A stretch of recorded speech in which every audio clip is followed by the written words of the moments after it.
Hello everyone, welcome to smarty zone. आज की इस वीडियो में मैं बात करने वाली हूँ बिहार फॉरेस्टर यानी कि बिहार वनपाल के जॉब प्रोफाइल के बारे में। इसमें आपका काम क्या रहता है, क्या क्या काम आपको देखने पड़ते हैं, इसमें इन हैंड सैलरी आपको कितनी मिलती है, यहाँ पे आपको प्रमोशन कब मिलेगा, कितने सालों के बाद मिलेगा, और यहाँ पे प्रमोशन जो आपको मिलेगा तो उसमें कौन सी पोस्ट आपको मिलेगी, साथ ही आपका ट्रेनिंग कितने दिनों का होता है, यहाँ पे कहाँ पे आपकी ट्रेनिंग होगी, और पोस्टिंग के बारे में भी मैं आपको यहाँ पे बताने वाली हूँ। तो डिटेल में आपको जॉब प्रोफाइल बताने वाली हूँ बिहार वनपाल की, तो वीडियो को पूरा जरूर देखना। तो चलिए आज की ये वीडियो शुरू करते हैं। वीडियो को शुरू करने से पहले जो लोग भी चैनल पर पहली बार आए हैं, चैनल को सब्सक्राइब जरूर कीजिएगा और बेल आइकन को ऑल पर सेलेक्ट कर लीजिएगा। फॉरेस्टर यानी कि वनपाल, जिसे कि वन दरोगा भी कहा जाता है। अगर इसकी वर्क की मैं बात करूं तो जितने भी संरक्षित जंगल है उसमें किसी भी प्रकार का खनन हो रहा है तो उस खनन को रोकना, अवैध जंगल की कटाई को रोकना, जीव जंतु की रक्षा करना, और वानिकी वानिकी मतलब क्या होता है, इसमें आपको नए वृक्ष को लगाना होता है, वनों का सृजन करना होता है, प्रबंधन भी आपको ही करना होता है। तो ये सारे वर्क होते हैं। इसके अलावा वन में जितने भी डेटा होते हैं, वन डेटा से लेकर के जंगल में जितने भी डेटा होते हैं, चाहे वो लकड़ी की हो चाहे जंगल क्षेत्र की हो, तो ये सारे डेटा आपको ही कलेक्ट करने होते हैं। उसके अलावा पेड़ों को चिन्हित करना होता है और जांच करना होता है कि जो पेड़ कटाई के लिए तैयार है उसे यहाँ पे कटवाना है। तो ये सारी काम जो है वो आप ही को करना होता है, यानी कि वनपाल को ये सारे काम जो है वो करना होता है।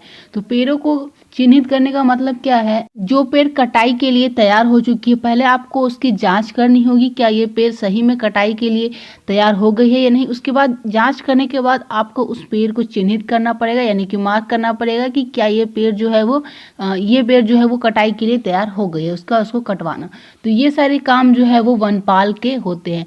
वनपाल और वनरक्षी का भी काम इसी से मिलता जुलता होता है, लेकिन यहाँ पे वनपाल को जो है वो वानिकी का भी काम करना पड़ता है। तो वनपाल और जो वनरक्षी का जॉब प्रोफाइल है थोड़ा सा डिफरेंट होता है, दोनों में थोड़ा सा डिफरेंस आ जाएगा दोनों में।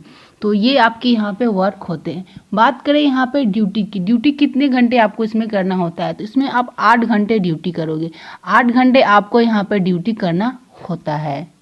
इसमें आपको ड्यूटी कहाँ पे मिलेगी, तो ड्यूटी जो आपको दी जाएगी वो बिहार सरकार द्वारा जो संरक्षित क्षेत्र है वहाँ पे आपकी ड्यूटी होगी। ज़्यादातर ड्यूटी जो है वो मिलती है राष्ट्रीय उद्यान और वन जीव अभयारण्य में, तो यहाँ पे आपकी ड्यूटी जो है वो लगती है। बात कर लेते हैं यहाँ पे ट्रेनिंग के बारे में। तो यहाँ पे जो आपकी ट्रेनिंग है वो कितने सालों तक होती है और यहाँ पे ट्रेनिंग के दौरान क्या आपको सैलरी मिलती है या नहीं। तो ट्रेनिंग आपकी जो है वो 2 सालों की होती है, ठीक है। यहाँ पे 2 साल की आपकी ट्रेनिंग होती है, 2 साल आपकी ट्रेनिंग में लगते हैं। अगर मैं वनपाल की ट्रेनिंग की बात करूँ तो यहाँ पे वनपाल के लिए 2 साल की ट्रेनिंग होती है, जिसमें कि 1 साल आपका होता है एकेडमिक ट्रेनिंग, यानी कि सांस्कृतिक में परीक्षण होगा आपका 1 साल तक। उसके बाद जब आप एकेडमिक ट्रेनिंग कंप्लीट कर लेते हो तो एकेडमिक ट्रेनिंग कंप्लीट करने के बाद 1 साल बाद आपको 1 साल और ट्रेनिंग करनी पड़ेगी, जो कि आपको फील्ड ट्रेनिंग करनी पड़ेगी, यानी कि क्षेत्रीय प्रशिक्षण आपका होगा। तो वहाँ पे सारी चीज़ें आपको बताई जाएंगी, कैसे आपको काम करना है, क्या क्या काम आपको करने हैं।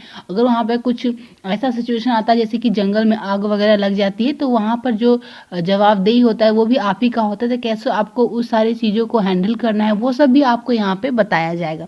तो ट्रेनिंग में आपको ये सारी चीज़ें बताई जाएंगी। बात करें सैलरी की, तो ट्रेनिंग के दौरान जो है वो आपको सैलरी भी यहाँ पे प्रोवाइड कराई जाएगी। आपकी ट्रेनिंग जो है वो कहाँ पे होगी, तो आपकी ट्रेनिंग जो है वो गया में होगी और मध्य प्रदेश में होगी, क्योंकि गया में जो ट्रेनिंग सेंटर है वहाँ पे इतनी कैपेसिटी नहीं है कि इतने सारे स्टूडेंट का एक साथ जो है वो ट्रेनिंग करवा सके। तो इसीलिए कुछ स्टूडेंट यानी कुछ कैंडिडेट को भेज दिया जाता है मध्य प्रदेश ट्रेनिंग के लिए।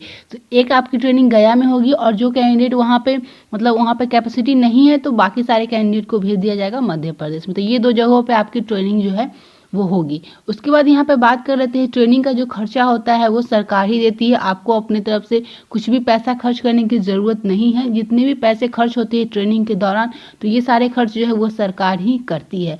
ट्रेनिंग में आपको पास होना अनिवार्य होगा, यानी कि ट्रेनिंग को आपको पास करना पड़ेगा। तो ये सारी चीज़ें आपकी ट्रेनिंग में होती हैं। अब बात कर लेते हैं प्रमोशन के बारे में।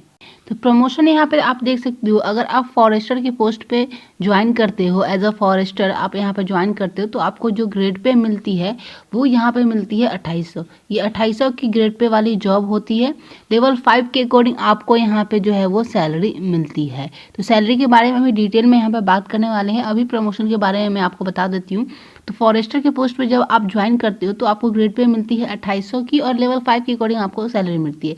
तो यहाँ पे जब आपकी प्रमोशन होती है फॉरेस्ट रेंज ऑफिसर में, तो यहाँ पे जो आपकी ग्रेड पे है वो बढ़ जाती है, यानी कि इससे ऊपर लेवल के पोस्ट पे आप जा रहे हो तो यहाँ पे आपकी ग्रेड पे जो है वो बढ़ जाएगी। तो यहाँ पे आपकी जो ग्रेड पे हो जाती है वो 4800 की हो जाती है। ठीक है, फॉरेस्ट रेंज ऑफिसर पे जो आपकी ग्रेड पे होती है वो 4800 की होती है। सॉरी, यहाँ पे 4800 नहीं 4200 होगा। ठीक है, 4200 की पोस्ट 4200 की ग्रेड पे आपकी यहाँ पे ज्वाइनिंग होती है फॉरेस्ट रेंज ऑफिसर में। उसके बाद आप यहाँ पे जब फॉरेस्ट रेंज ऑफिसर बन जाते हो तो नेक्स्ट जो आपकी प्रमोशन होगी वो असिस्टेंट कंजर्वेटर ऑफ फॉरेस्ट में होगी, यानी कि ACF में आपकी जो है वो प्रमोशन होगी। इस पोस्ट के लिए नेक्स्ट प्रमोशन आपका होगा। तो यहाँ पे जो आपको ग्रेड पे मिलेगी वो यहाँ पे आपको मिलेगी 5400 का। ठीक है, यहाँ पे 5400 का ग्रेड पे आपको मिलेगा और लेवल 9 के अकॉर्डिंग आपको यहाँ पे सैलरी मिलेगी। लेवल 9 के अकॉर्डिंग यहाँ पे आपको सैलरी मिलेगी और फॉरेस्ट रेंज ऑफिसर में लेवल 6 के अकॉर्डिंग आपको यहाँ पे सैलरी मिलेगी। तो ये आपका हो जाएगा ग्रेड पे। तो जैसे जैसे आप ऊपर की पोस्ट पे जाते जाओगे आपको यहाँ पे ग्रेड पे भी बढ़ता हुआ दिखेगा अपना, और लेवल के अकॉर्डिंग लेवल भी बढ़ जाएगा जिसके अकॉर्डिंग आपको यहाँ पे सैलरी मिलेगी। तो ये सारे पोस्ट यहाँ पे रहेंगे आपको फॉरेस्ट से लेकर के ACF बनने तक के। तो ये आपके पोस्ट रहेंगे प्रमोशन में। फॉरेस्टर अगर आप यहाँ पे ज्वाइन करते हो एज अ फॉरेस्टर तो आप फॉरेस्ट रेंज ऑफिसर बन सकते हो। उसके बाद यहाँ पे आप ACF भी बन सकते हो। तो ये आपके प्रमोशन रहेंगे। उसके बाद बात कर लेते हैं सैलरी के बारे में।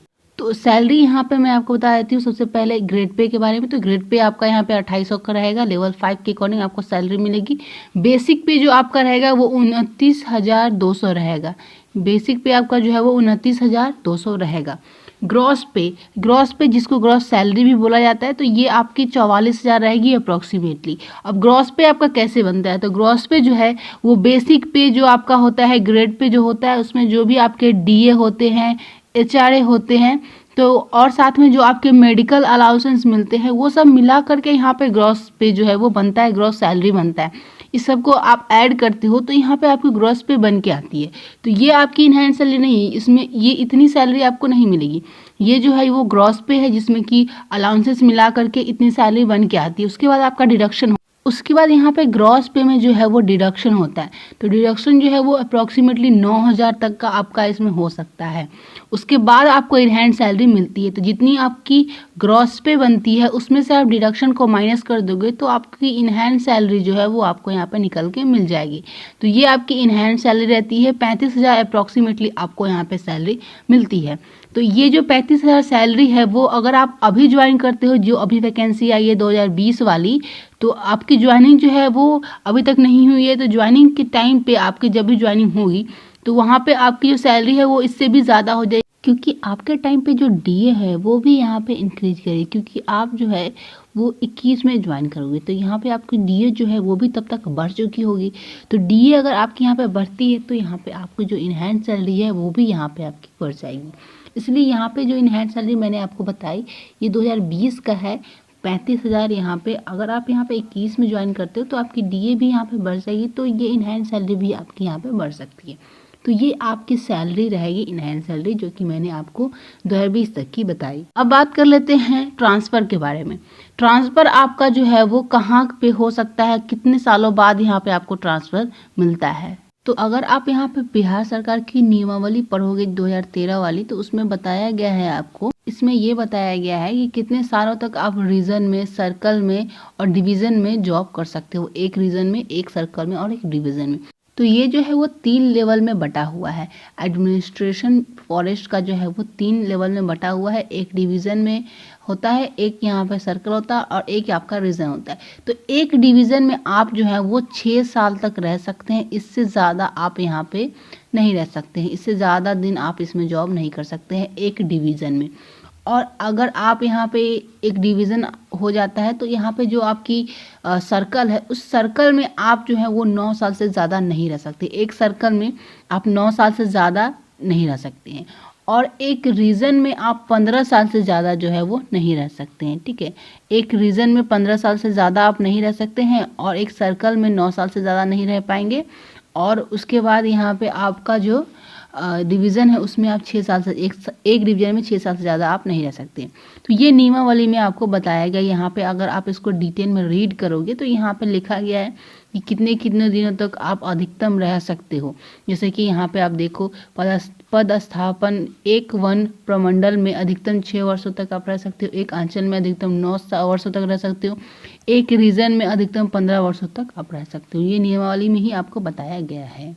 अब बात कर लेते हैं यहाँ पे यूनिफॉर्म के बारे में। तो यहाँ पे जो आपको यूनिफॉर्म मिलता है वो कुछ इस तरीके से मिलता है। आप यहाँ पे देख सकते हो कुछ इस तरीके का आपका यूनिफॉर्म जो है वो यहाँ पे होता है। तो यहाँ पे जो फॉरेस्टर होते हैं इनकी कंधों पे 2 स्टार लगा होता है, ठीक है। यहाँ पे 2 स्टार आपको मिलते हैं। फॉरेस्टर को उनके कंधों पे 2 स्टार होता है और फॉरेस्ट गार्ड के कंधों पे एक ही स्टार होता है। तो ये यहाँ पे स्टार का भी फर्क होता है फॉरेस्टर और फॉरेस्ट गार्ड में। तो यहाँ पे आप इससे भी पहचान सकते हो कि कौन फॉरेस्टर है और कौन फॉरेस्ट गार्ड है, क्योंकि जो फॉरेस्टर होते हैं उनके कंधों पे 2 स्टार लगा होता है और जो फॉरेस्ट गार्ड होते हैं उनके कंधों पे 1 स्टार आपको देखने को मिलेगा।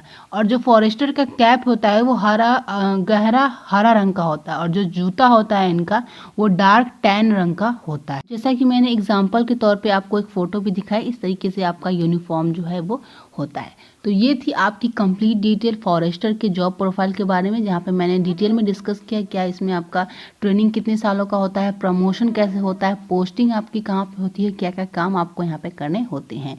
तो उम्मीद करती हूँ कि आज की ये वीडियो आप लोगों को हेल्पफुल लगी होगी। वीडियो हेल्पफुल लगी तो इस वीडियो को एक लाइक जरूर से कर दीजिएगा और अभी तक आपने हमारे चैनल को सब्सक्राइब नहीं किया है तो सब्सक्राइब करके बेल आइकन कॉल पर सेलेक्ट कर लीजिएगा, ताकि आने वाले वीडियो की नोटिफिकेशन भी आपको आगे भी मिलती रहे।